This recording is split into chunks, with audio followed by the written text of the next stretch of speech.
Halo semuanya, perkenalkan nama saya Wilfrida Floriana Olgatesi. Dalam video ini saya akan menjelaskan cara menggunakan aplikasi dari CamLab. Nah, teman-teman bisa lihat sendiri ini adalah tampilan dari aplikasi CamLab. Nah, jadi aplikasi CamLab ini berfungsi untuk melakukan praktikum secara online, di mana teman-teman tidak harus melakukan praktikum di laboratorium. Jadi, teman-teman bisa klik yang kiri ini. Nah, di sini sudah ada menu. Teman-teman mau melakukan praktikum atau percobaan yang mana? Jadi di sini saya memilih yang acid base titration atau titrasi dari asam basa. Jadi kita akan melakukan titrasi dari asam basa. Setelah teman-teman klik tadi, teman-teman klik yang OK. Jadi setelah teman-teman klik OK tadi, di sini akan muncul bagian kiri ini muncul deskripsi singkat terkait dengan titrasi dari asam basa atau pengetahuan dari titrasi asam basa. Kemudian untuk memulai melakukan percobaan dari titrasi asam basa, teman-teman bisa klik yang prosedur. Di sini akan muncul step by step cara untuk melakukan praktikum atau percobaan asam basa. Jadi step atau prosedur yang pertama, teman-teman diminta untuk menyiapkan Erlenmeyer yang berukuran 100 ml dan menambahkan 3 ml 0,2 molar HCl. Jadi teman-teman bisa klik saja yang Erlenmeyer Flex ini, kemudian teman-teman geser saja.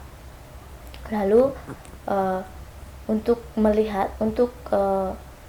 ukuran dari Erlenmeyer atau memilih ukuran dari Erlenmeyer, teman-teman klik kanan, kemudian teman-teman pilih yang tulisan Erlenmeyer Flex, teman-teman ketik, klik, kemudian teman-teman pilih mau yang 100 ml atau yang 250 ml.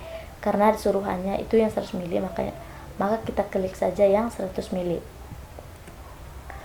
Kemudian teman-teman diminta untuk menambah 35 ml 0,2 molar HCl. Teman-teman klik yang tulisan chemicals ini. Kemudian sebelum itu teman-teman aktifkan dulu Erlenmeyer-nya. Untuk melihat Erlenmeyer-nya aktif, itu teman-teman klik di Erlenmeyer-nya, kemudian muncul garis putus-putus. Setelah itu teman-teman klik yang chemicals, pilih yang all chemicals.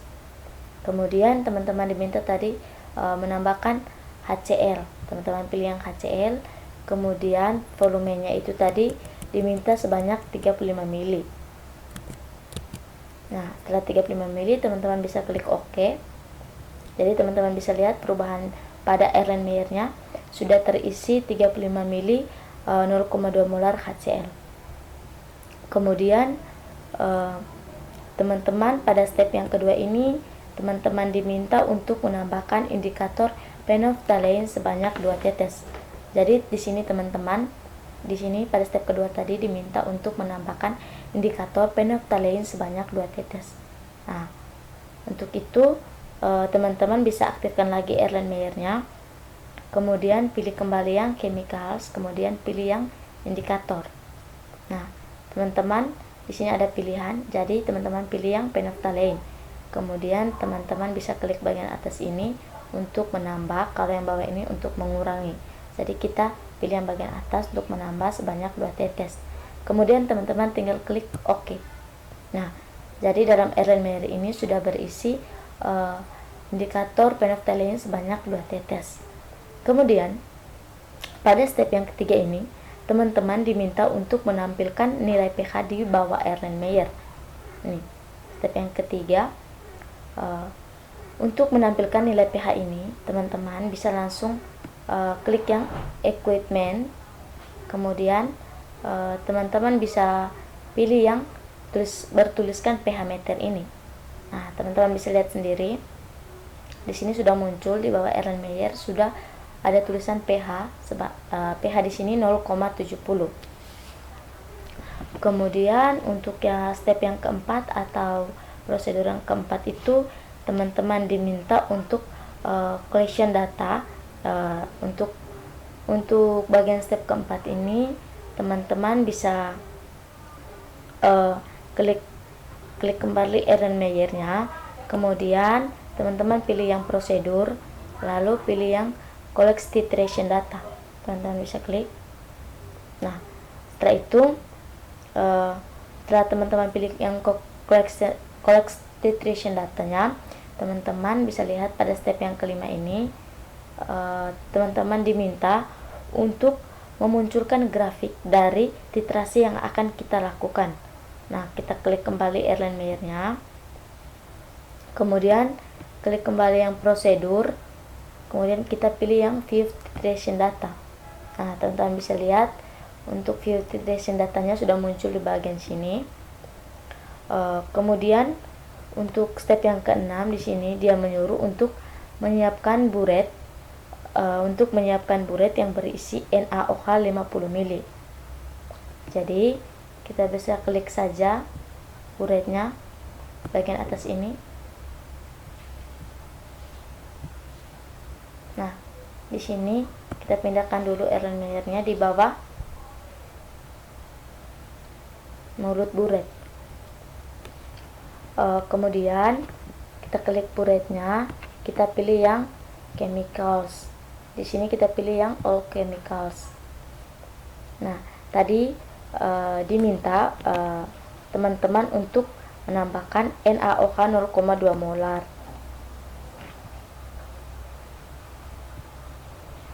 Dengan volume yang dibutuhkan di sini yaitu 50 ml ya. 50 ml, teman-teman bisa klik OK. Nah, di sini teman-teman bisa lihat perubahan pada Erlen Meyer-nya. Di sini sudah terisi sebanyak 50 ml. Jadi teman-teman tadi kan sudah klik OK, terus sini sudah volumenya, teman-teman bisa lihat di sini sudah 50 ml. Kemudian kita akan melakukan titrasi sampai hasil larutan dalam Erlen Meyer ini berubah menjadi warna pink.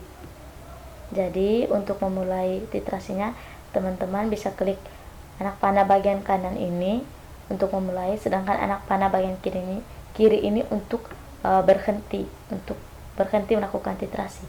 Jadi karena kita memulai, kita akan klik yang bagian kanan ini. Nah, oke, teman-teman bisa lihat sendiri. Ketika kita sudah klik yang anak panah bagian kanan ini, maka titrasinya sedang berjalan dan grafiknya juga sedang berjalan. Jadi sembari menunggu titrasinya muncul warna pink, kita saya di sini akan menjelaskan sedikit tentang operasi lembar jawaban dari lembar observasi dari titrasi asam basa ini. Jadi di sini untuk yang pertama ini kita bisa isi 50 ml. Di sini dia minta volume awal. Sedangkan untuk volume akhir kita belum isi karena kita masih menunggu titrasinya sampai berubah berwarna pink. Baru kita isi ini nanti. Terus ini juga begitu. Ini nanti volume awal ini dikurang dengan volume akhir, baru kita isi di sini ya. Kemudian teman-teman bisa lihat untuk bagian atas ini tools bagian atas ini itu kita sudah sering lihat ya dalam lab seperti yang ini untuk melakukan pembakaran. Ini tuh tabung reaksi, ini Erlen Meyer tadi. Kemudian teman-teman bisa lihat lagi ini buret, ini untuk cut atau motong, ini teman-teman untuk print, ini untuk menambahkan air, ini untuk mengaduk. Jadi aplikasi ini tuh cukup berguna untuk kita yang mungkin masih kekurangan alat laboratorium, karena dengan aplikasi ini kita dibantu dalam memahami titrasi asam basa untuk praktikum-praktikum seperti yang kita lakukan sekarang ini, yaitu praktikum titrasi asam basa. Nah, teman-teman bisa lihat sendiri grafiknya bawah ini tuh dia terus berpindah, maksudnya dia terus berubah karena sedang dilakukan titrasi. Jadi nanti kalau mau stop, kalau warnanya sudah berubah menjadi pink, teman-teman bisa tekan yang sini untuk berhenti atau untuk tekan stopnya. Nanti di lembar observasi ini kita bisa isi. Di sini itu kesimpulan, yang dia maksud itu kesimpulan, minta kesimpulan akhir dari ini.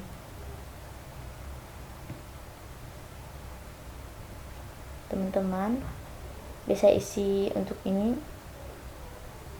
Nah, teman-teman bisa lihat ini sudah berubah, kita tinggal klik yang ini. Nah, teman-teman bisa lihat sendiri di sini warnanya sudah berubah menjadi pink. Nah, kita bisa lihat volume akhirnya itu adalah 14,20 mili. Jadi teman-teman bisa isi di sini 14,20 mili. Nah, kemudian untuk total poinnya itu teman-teman bisa kurangi 50 ini dikurang dengan 14,20 mili. Jadi untuk total volumenya itu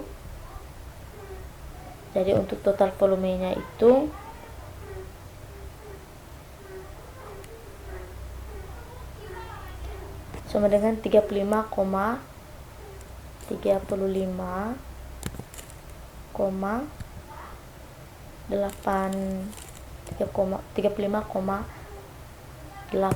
mili.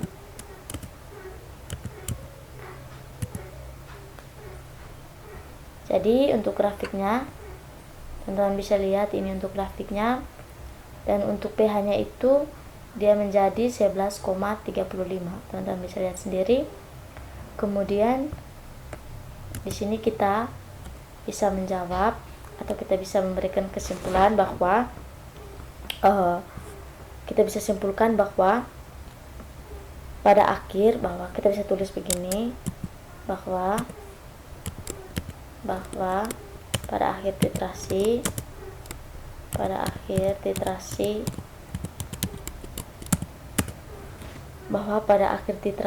pH-nya itu semakin naik,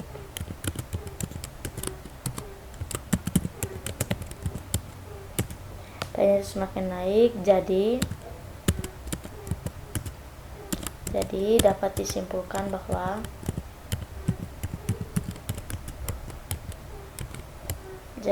disimpulkan bahwa larutan hasil titrasi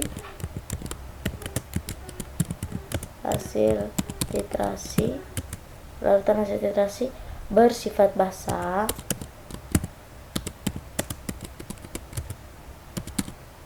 dengan pH 11,35.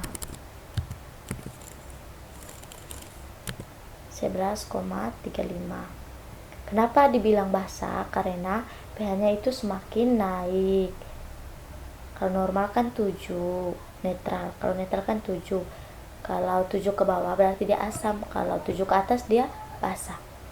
Oke, mungkin itu saja penjelasan saya terkait dengan penggunaan aplikasi ChemLab dalam proses percobaan praktikum titrasi asam basa. Terima kasih untuk semua yang sudah menonton video ini. Semoga penjelasan saya berguna untuk teman-teman sekalian.